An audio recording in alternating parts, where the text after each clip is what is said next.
finalement le pervers a tendance à déshumaniser la relation à l'autre, il a tendance à vous considérer comme un objet louable et corvéable à merci. Vous êtes sa chose. Et donc on dit de lui évidemment qu'il manque d'empathie. Donc il ne sait pas comprendre votre monde intérieur et y interréagir en nommant spécifiquement vos émotions. Pour lui, elles n'existent pas. C'est son monde à lui qui existe et il va chercher à vous l'imposer.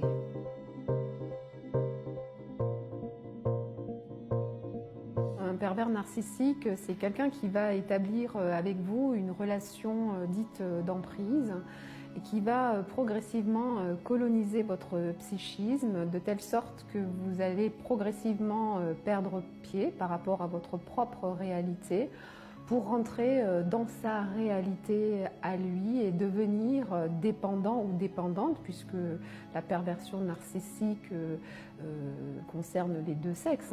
Ça peut être aussi une femme qui est perverse narcissique. Disons que les femmes savent très bien recourir à la violence psychologique. Elles n'ont pas la force physique, donc elles savent recourir évidemment à ce type de procédé. Maintenant, au niveau des statistiques, personnellement, je n'en ai pas.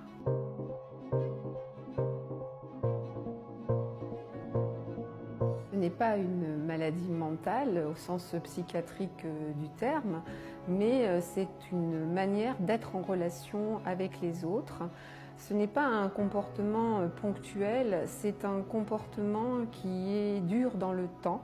C'est un comportement qui ne laisse aucune pause à la victime et qui progressivement va l'épuiser et va la déstabiliser avec un haut risque pour la victime effectivement de tomber malade ou avec un haut risque aussi d'avoir des comportements à risque d'autodestruction puisqu'elle va finir par intérioriser la violence et la retourner contre elle. Et puis évidemment, on le sait, il y a un risque suicidaire qui est quand même assez grand. Donc le pervers narcissique est un être excessivement dangereux.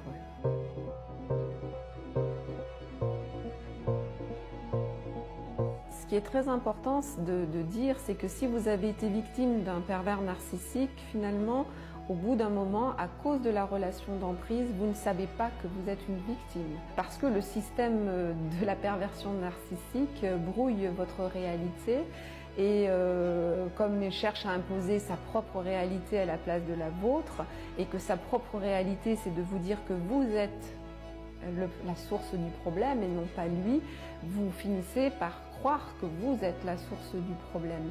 Donc effectivement, il faut arriver par un travail d'écoute patient, de créer des liens par le biais d'un psychologue évidemment avec la personne qui a été victime, arriver petit à petit à renommer les choses, à remettre de l'ordre, à repositionner les choses de telle sorte qu'une réalité, celle de la personne victime, réémerge.